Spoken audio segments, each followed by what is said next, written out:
شروع اللہ تعالیٰ کے بابرکت نام سے جو نہایت ہی مہربان رحم والا ہے۔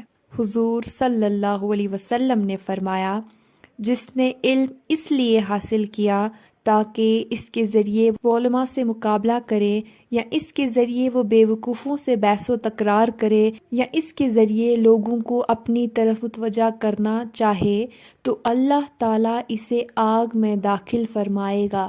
نبی اکرم صلی اللہ علیہ وسلم نے فرمایا، تم میں سے ہر ایک کی دعا قبول ہوتی ہے بشرطے وہ جلدی نہ کرے۔ عرض کیا گیا، اللہ کے رسول، جلدی کا کیا مطلب ہے؟ آپ صلی اللہ علیہ وسلم نے فرمایا، وہ یوں کہتا ہے کہ میں نے اللہ تعالیٰ سے دعا کی لیکن اللہ تعالیٰ نے میری دعا قبول نہ کی۔ رسول اللہ صلی اللہ علیہ وسلم نے فرمایا، اگر تم کو ٹکڑے ٹکڑے کر دیا جائے پھر بھی شرک نہ کرنا۔ حضور صلی اللہ علیہ وسلم نے فرمایا، ساری امت جنت میں جائے گی سوائے ان کے جنہوں نے انکار کیا۔ صحابہ نے عرض کیا، یا رسول اللہ، انکار کون کرے گا؟